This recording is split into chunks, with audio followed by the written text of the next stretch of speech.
Olá, muito bom dia, a paz do Senhor Jesus, que Deus abençoe a todos vocês nesta manhã.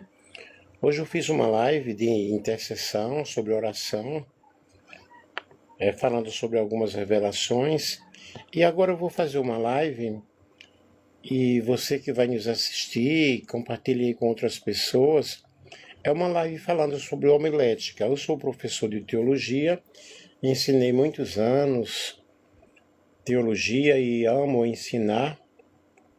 Tenho o dom do ensino, Deus me deu o dom do ensino, também sou professor na área secular, atualmente estou aposentado.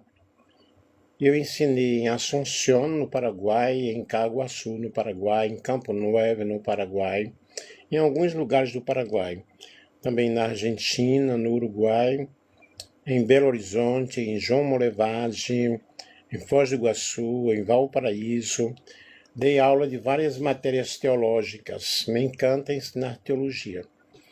E esta live que eu vou fazer, se você gostar da live, coloca aí coraçõezinhos. Vamos passar aqui uns 30 minutos falando sobre homilética.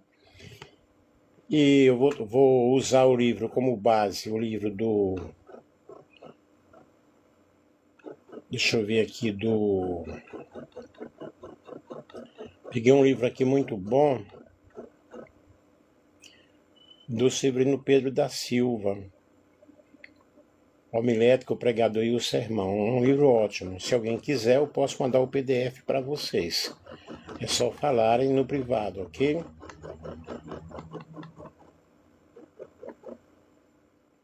A homilética, queridos, é uma ciência muito ampla, muito vasta, muito legal, muito top. É uma ciência quando considerada sob o ponto de vista de seus fundamentos. E nós podemos considerá-la como uma arte, quando valorizamos os aspectos estéticos sobre a estrutura do sermão, como montar o sermão, como fazer o sermão. E ela é concebida também como uma técnica, pois ela é bem aplicada na execução do ensino, na arte de ensinar. E esta ciência nasceu como termo designativo quando pregadores cristãos eles começaram a estruturar as mensagens, a elaborar as mensagens dentro dos princípios da retórica grega e da oratória romana. E ela é bem antiga. A partir do quarto século depois de Cristo, estes princípios eles foram sendo introduzidos lentamente na pregação do Evangelho, no ensino, como a pessoa preparar um sermão, como pregar o sermão. Tem todo um caminho, tem toda uma estrutura. Alguém aí que é pastor, que é missionário, que é obreiro, preste bem atenção a esta live. Evidentemente você já tem conhecimento, porém o teu conhecimento será mais ampliado. Você pode contribuir aí também com, com algumas informações. Mas no sexto século depois de Cristo é que essa ciência ela vai ter a sua grande importância com suas técnicas e as suas adaptações às habilidades humanas. Isso é muito interessante, é muito bom. A homilética, portanto, ela se ocupa com a pregação cristã de uma forma bem especial. Sempre as pessoas têm muitas dificuldades ao preparar um sermão, apesar de que hoje você tem a internet que te ajuda muito, já te dá o sermão preparado. Porém, é necessário que você estude esse sermão, que você busque, que você pesquise. É bom você ter esse material, sim, mas bem melhor é você lutar, quebrar a cabeça e preparar aquele teu sermão. O termo vem da palavra grega homilia, ou homilia, e o termo homilenen era usado pelos gregos sofistas para expressar o sentido de conversa, tá? de relacionar-se. E a homilia, ela nos traz esse significado, especialmente no Novo Testamento, e passou na realidade a ser a arte de pregar o sermão. não somente de pregar, de preparar o sermão e de pregar o sermão. Tem toda uma técnica, e o sermão ele tem vida em si quando você coloca o teu psicológico, coloca o teu conhecimento, a tua vida espiritual, e você estuda essa matéria pedindo a Deus como você vai preparar aquele assunto, porque são diversos temas, são diversas situações, há sermões para toda ocasião. E uma pessoa preparada, uma pessoa que estudou a Bíblia, que tem conhecimento de um determinado assunto, ele vai ter o poder de persuasão muito grande, muito forte. Aí nós temos aí a homilética, na realidade, a arte de pregar o sermão, a arte de preparar o sermão, e ela tem princípios teóricos, né? Não somente ela baseia-se em princípios teóricos, mas em treinamentos fundamentais. A pessoa precisa passar por um treinamento, precisa estar preparada para pregar a palavra de Deus. Alguém aí tem conhecimento de homilética? O objetivo da homilética, na realidade, é orientar os pregadores para que eles possam fazer o seu estudo, fazer a sua dissertação, e ele precisa estar com bases bíblicas, embasamento bíblico. E o sermão, ele deve ser um sermão cristocêntrico, que pregue Cristo, né? As doutrinas da fé cristã, e para que você possa realmente conhecer as doutrinas da fé cristã, é necessário você estudar de uma forma muito especial. A palavra de Deus nos diz: procura apresentar-te a Deus aprovado como obreiro, que não tem de que se envergonhar e que maneja bem a palavra da verdade. Como eu posso manejar bem a palavra da verdade? Estudando a Bíblia, conhecendo a Bíblia, vivendo a Bíblia, né? E a missão principal da homilética é realmente conservar o pregador. Inclui pessoas de ambos os sexos. As pessoas pregam, né? Pregar, todo mundo precisa realmente pregar a palavra de Deus, e a homilética ela vai nos mostrar o caminho, nos ensina o caminho, como nós devemos preparar o nosso sermão, mas nós devemos ser pessoas com capacidade, com uma eloquência tal, de maneira que você possa convencer o ouvinte com as suas palavras. Porque a eloquência, a forma como você traz o teu sermão, você vai persuadir as pessoas a aceitar o teu ensino, a aceitar a tua ideia. E esse poder de convencimento é um poder muito grande. Como é que nós podemos convencer? Existem várias formas, várias situações, várias maneiras de você persuadir as pessoas. Você pode persuadir as pessoas pela força moral, aplicando os princípios, aplicando as doutrinas, aplicando as regras fundamentais, mostrando na palavra de Deus versículos, capítulos, assuntos, situações. Convencer a pessoa de que ela precisa ter uma mudança.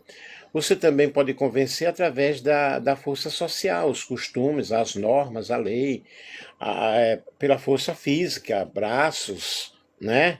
Armas, guerra. Pela força pessoal, a influência psicológica ela é muito forte. Ela é muito grande para você persuadir as pessoas. Você pode usar a palavra escrita, pode usar o visual, a palavra falada, a retórica tem que ser uma retórica bem legal, uma retórica que tem esse poder de convencimento, falar bem, né? Falar bem, expressar-se bem através das palavras. Aí você vai realmente ter um resultado no seu sermão. Moisés, por exemplo, o grande legislador hebreu, ele pregou para que Deus se arrependesse e conseguiu. Com efeito, Deus se arrependeu e perdoou o povo. Jonas de igual forma. Agora, não vamos aqui estar falando sobre esse arrependimento de Deus, porque Deus não se arrepende como o homem se arrepende, né? Deus ele muda de atitude de acordo à minha atitude. Se Deus diz, olha, põe em ordem a tua casa, porque morrerás e não viverás, aí se eu ponho em ordem a minha casa, a morte não vai acontecer. Então não foi Deus que se arrependeu, eu que mudei de atitude. Jesus, ele usou todas as formas, todos os meios, né? ele descreveu situações, ele usou coisas da época, né, para evangelizar os pobres, para pregar, para anunciar. Ele usava situações conhecidas, e o que nós precisamos também é usar situações conhecidas para que as pessoas elas possam realmente compreender o evangelho. Eu não preciso estar pregando filosofia. Eu vou usar palavras simples. Eu admiro, por exemplo, muito, eu tenho uma admiração pelo R.R. Soares. Ele é uma pessoa que tem conhecimento, ele é uma pessoa formada em teologia e tal, mas ele usa uma mensagem simples e ele convence as pessoas, né? É a mensagem simples do evangelho. E a homilética ela contribui realmente nesse sentido geral para que você possa preparar o teu sermão, para que você possa ter conteúdo, mas para que você tenha esse conteúdo, o que é necessário? Estudar a Bíblia, estudar livros que falem sobre o assunto, fazer algum curso de treinamento. A homilética, ela nasceu muito cedo na história humana, embora não como termo designativo. Homiléticos, antes de pregar sermão, a arte de pregar sermão, e homília, a arte de falar, elegantemente na oratória eclesiástica,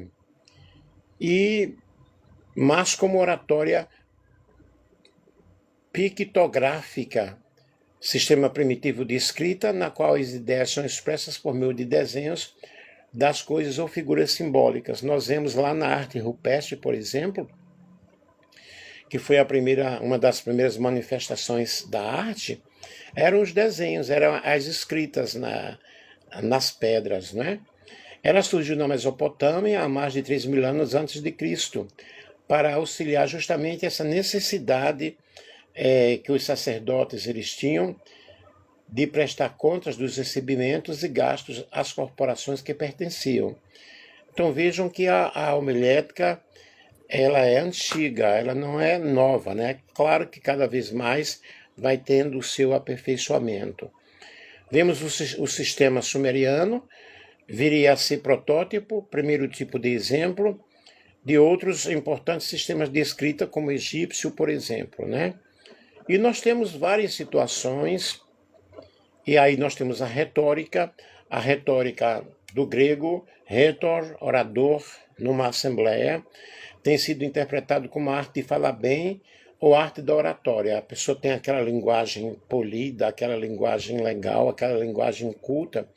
E os gregos sofistas, eles dividiam em 3 grupos: a política, a forense, a epidítica, que é demonstrativa. E tratavam não somente do estilo, mas também da estrutura, do assunto, do método, como eles deveriam ensinar. E a retórica ensinada na Grécia Antiga pelos sofistas é fundamentada em princípios disciplinares de conduta e teve origem na Sicília, no quarto século a.C., através do siracusano Córax e seu discípulo Tísias. Tísias ele tornou-se o discípulo mais famoso de Córax. E quando Córax lhe cobrou as aulas ministradas, Tísias recusou a pagar, alegando-se que fora bem instruído pelo mestre e estava apto a convencê-lo de não cobrar, e este não ficasse convencido. Era porque o discípulo ainda não estava devidamente preparado, fato que o desobrigava de qualquer pagamento. Isso aqui eu estou tirando diretamente do livro, né? Então vocês vejam que a primeira escrita foi criada pelos pagãos. É muito importante aí pela sua contribuição, tá, meu amigo? Que Deus te abençoe. Então vejam bem, essa homilética vai desenvolvendo-se cada vez mais e as pessoas vão se preparando cada dia, né? Aí a retórica, na realidade, entre os gregos e os romanos, os discursos teóricos, eles são modulados em 5 pontos. A invenção, tá? Que consistia na coleta e planejamento do uso dos materiais e ideias. Apelos lógicos, baseados em evidências. Apelos emocionais, baseados nos impulsos e sentimentos. E apelos éticos, baseados no caráter, personalidade, experiência e reputação do orador. Também a disposição, que era o material, como o material ali era ordenado, E nesse sentido, Aristóteles foi o famoso, né? Nós temos também a memória, que consistia em lembrar a mensagem a ser transmitida. A entrega consistia no uso da voz. Quando você vai entregar uma mensagem, o teu corpo deve participar dessa mensagem, os gestos devem ser condizentes com aquilo que você está pregando. Tem toda uma regra, como o pregador deve portar-se diante de um público, diante de um púlpito. E a oratória, na realidade, nós temos aí, quer dizer, os grandes mestres, né, da oratória, e nós temos os romanos, sofreram influência muito forte, cultural dos gregos, do século II antes de Cristo, inclusive na arte da oratória. E nós temos Cícero, que foi o grande orador romano. Quintiliano, depois de Cícero, merece uma atenção muito especial realmente na história. Demóstenes, um grande orador grego de extraordinária eloquência muito grande. E outros, e outros, e outros. Os sermões, queridos, eles devem ser pesquisados, estudados e pregados.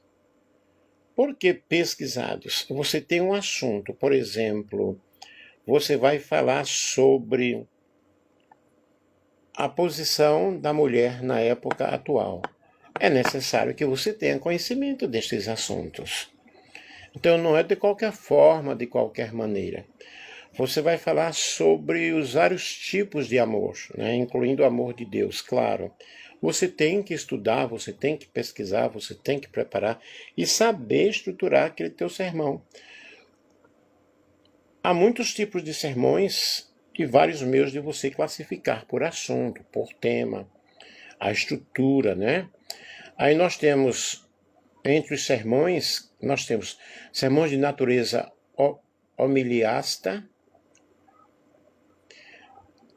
temático ou tópico, textual, expositivo, sermão iriferencial, ilativo, sermão extemporâneo, sermão improvisado, depende do momento, mas você tem que ter conhecimento, sermões especiais de casamento, de aniversário. Você vai para um casamento, você tem que saber o que é que você vai falar. Você vai para um aniversário, um sermão fúnebre, que não deve ser longo. Você vai falar dentro daquele assunto, dentro daquela situação.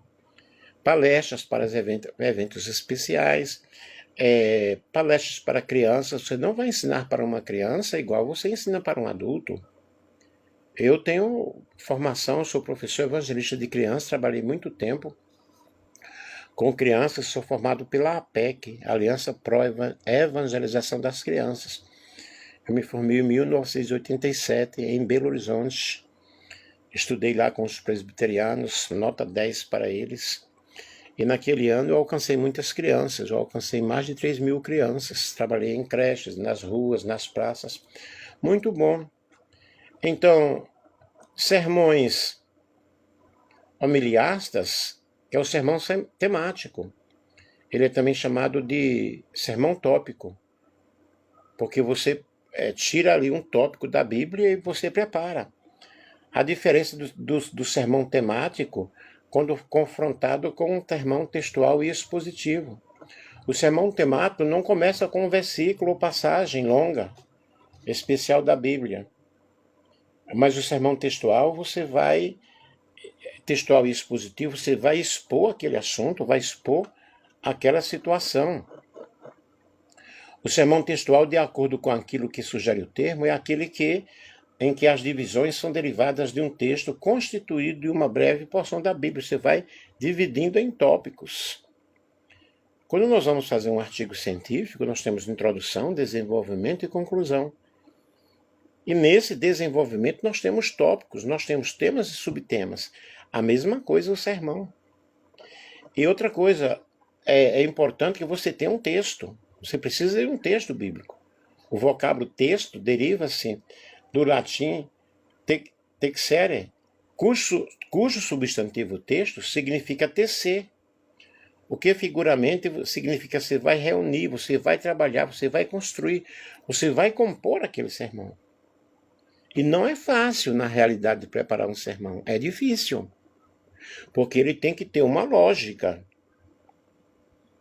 Não é como muitos pregadores pegam lá a Bíblia, não estuda e recebe aquela oportunidade ali, e ali vai lançando versículo, sai de um assunto, sai de pecado, vai para a ressurreição, sai de ressurreição, vai para arrebatamento, vai lá para a origem do homem e faz toda aquela mistura. E o povo diz glória a Deus e aleluia ainda, porque não conhecem. É diferente de você pegar um tema, de você pegar um texto e você desenvolver aquele texto. Aí nós temos, teologicamente falando, o termo texto passou então a significar todo o passo ou trecho bíblico lido, pregado, ensinado, e nós temos que ter conhecimento do assunto.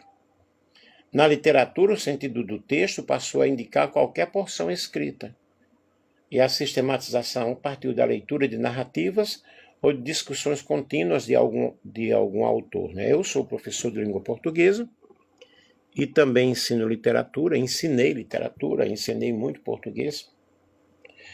E nós temos então o nosso texto. Nosso texto pode ser um texto escrito, um texto visual, né? Uma linguagem verbal, linguagem não verbal, ou linguagem mista.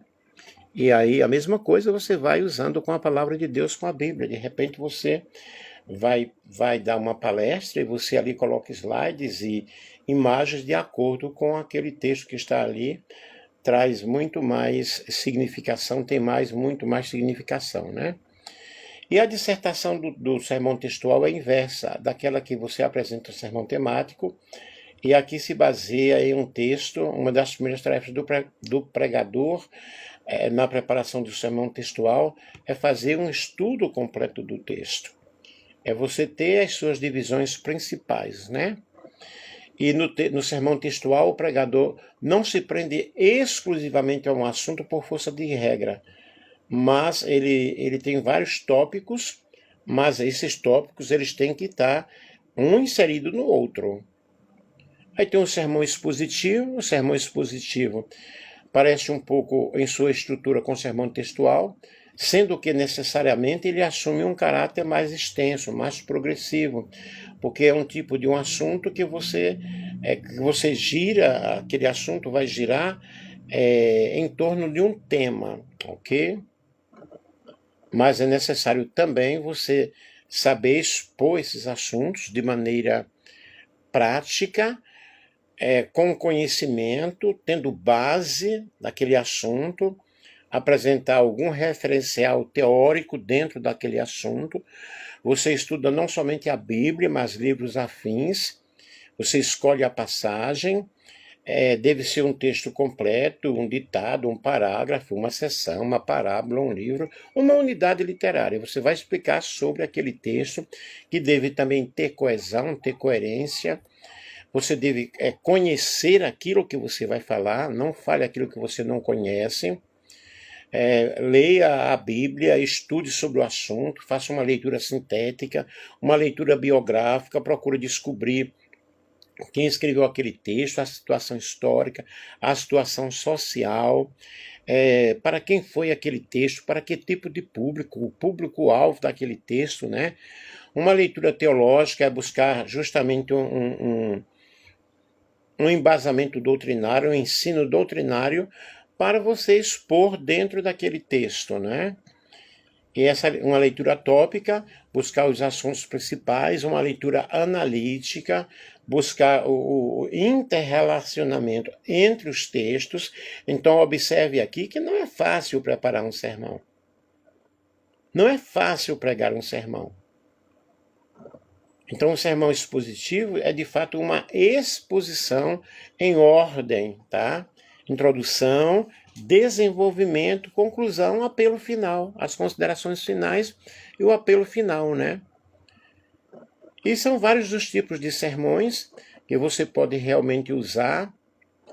Eu poderia falar de todos eles aqui, mas estou dando apenas algum exemplo para que vocês possam realmente pregar.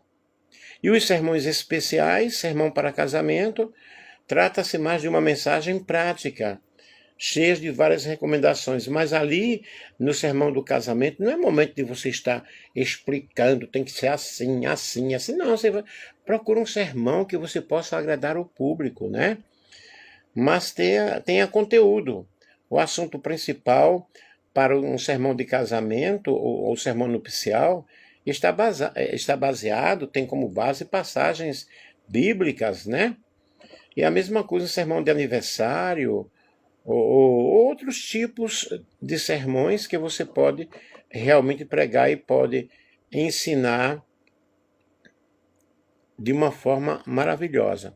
No caso para crianças, o sermão para crianças deve conter 3 coisas: interesse, instrução e impressão. E trabalhar com o material visual, porque você atrai muito.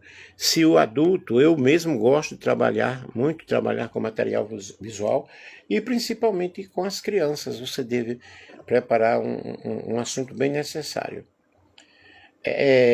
Por exemplo, não sei se vocês conhecem o livro Sem Palavras. Esse livro Sem Palavras, ele tem várias páginas. Um dos métodos mais atraentes e instrutivos é você trabalhar com a imaginação da criança. No livro Sem Palavras tem uma página dourada, essa página dourada fala do céu. Então o pregador ele vai explicar sobre o céu, mostrar sobre o céu na linguagem da criança. A página preta, essa página é tomada para representar realmente o pecado, né? Essa parte escura do livro, a origem do pecado e tal.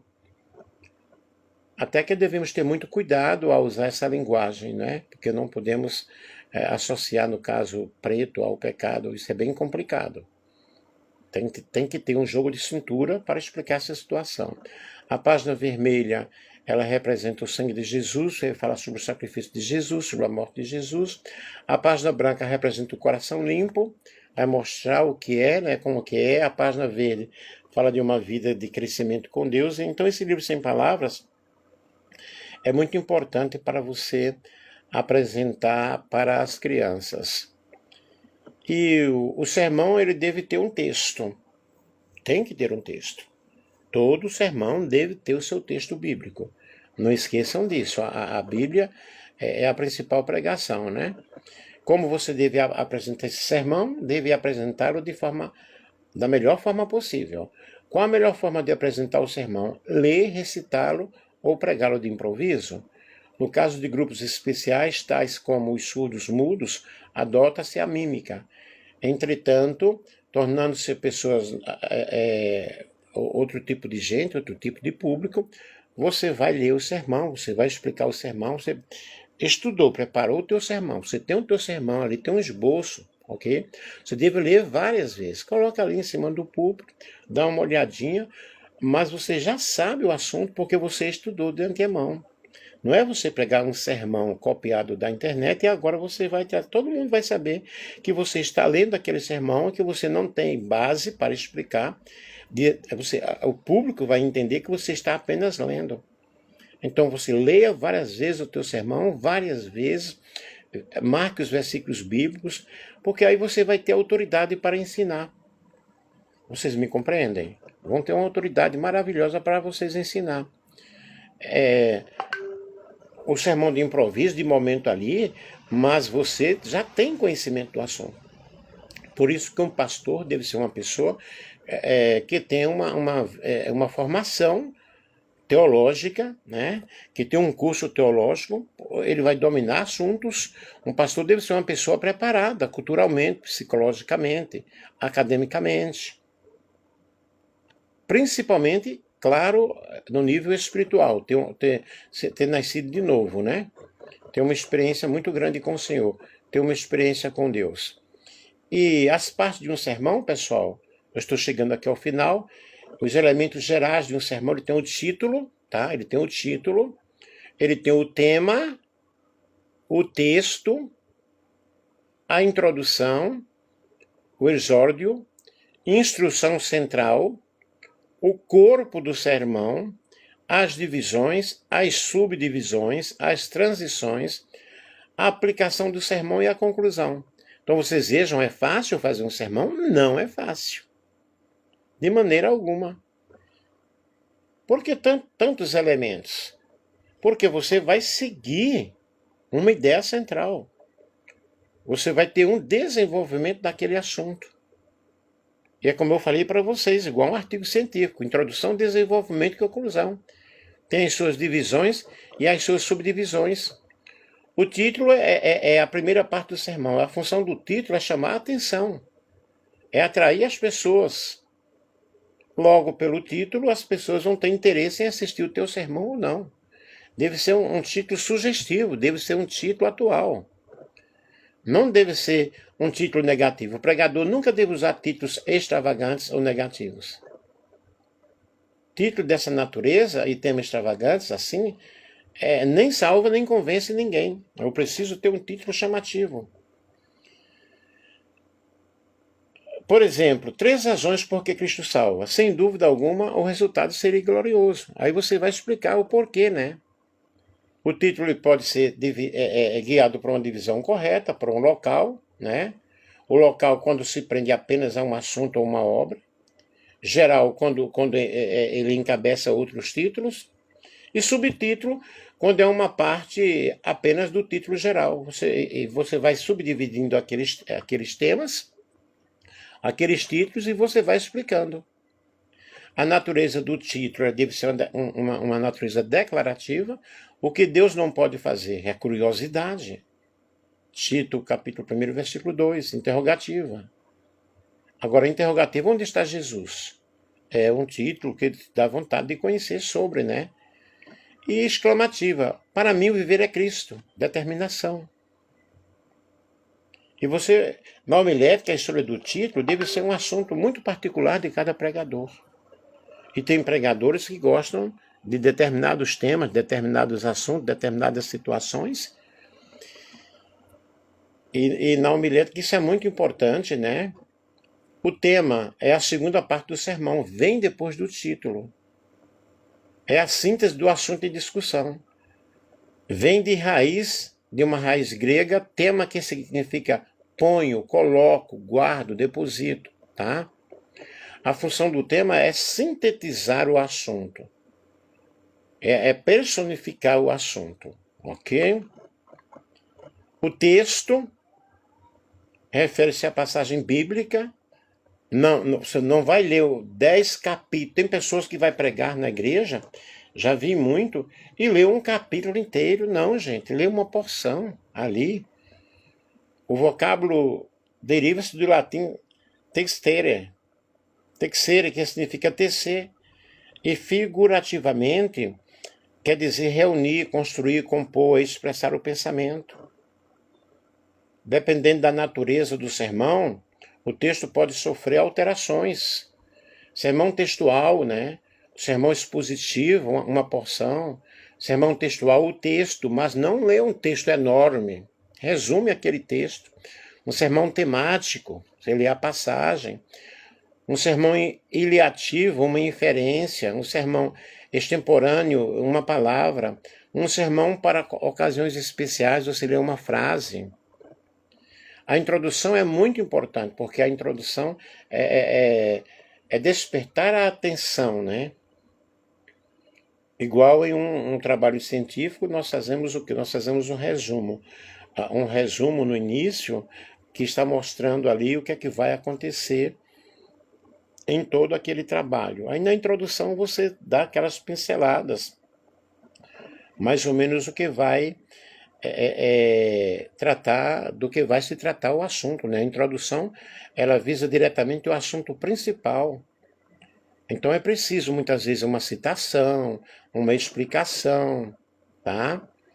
E o corpo do sermão é justamente a parte prática, é o desenvolvimento do sermão.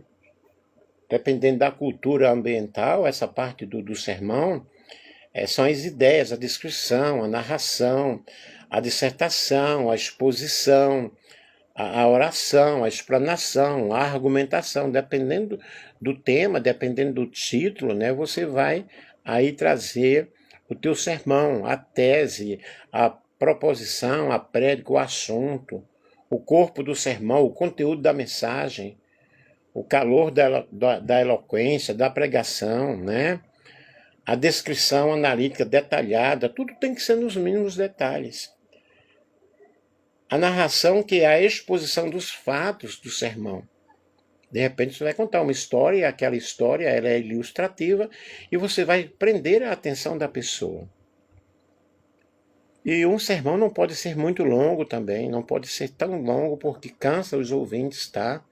A narração é a expressão dos fatos. A dissertação é a exposição discursiva, onde os fatos são analisados, interpretados, onde as ideias são colocadas, são elaboradas. E o objetivo do sermão, na realidade, é persuadir. Persuadir e dissuadir. O alvo do pregador, mesmo da mais humilde testemunho de Cristo, é salvar a pessoa, é levar a pessoa ao arrependimento. Então esse sermão ele tem divisões, né? Divisões e subdivisões. Então é necessário que você domine os assuntos, para que você possa expor bem legal, né? É um esquema, é um esboço, que nós chamamos de esboço, tá? Por exemplo, nós temos o Sermão do Monte, pregado por Jesus. A primeira divisão, Mateus capítulo 5, nós temos as instruções. Vós sois, versículo 13, vós sois, não cuideis, ouvistes. Aí você vai observar. A segunda divisão, nós temos as transições, guardai-vos, e quando, etc. A terceira divisão, nós temos não, pedi, entrai, acautelai-vos. Vejam que o Sermão do Monte tem toda uma estrutura.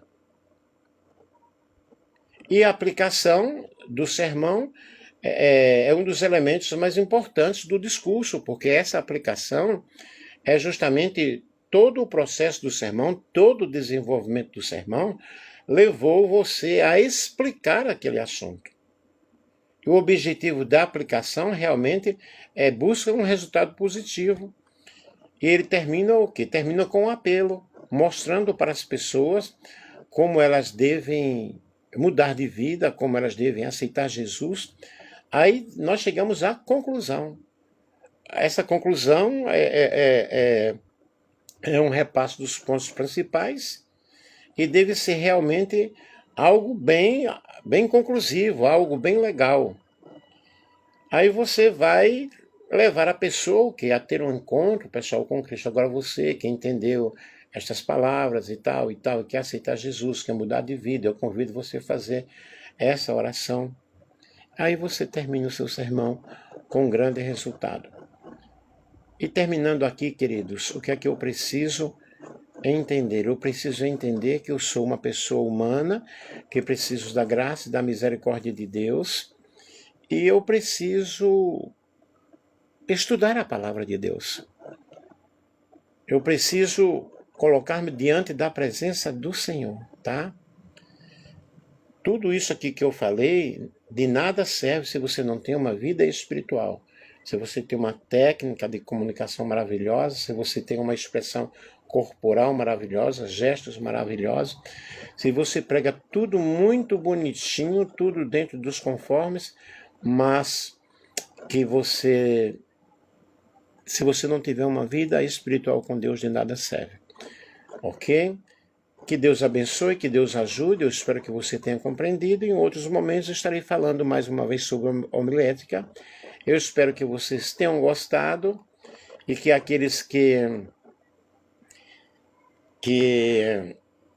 gostam de pregar, que têm um chamado para a pregação, que dediquem-se cada vez mais, ok? Um grande abraço, que Deus abençoe a todos vocês. Tranquilos?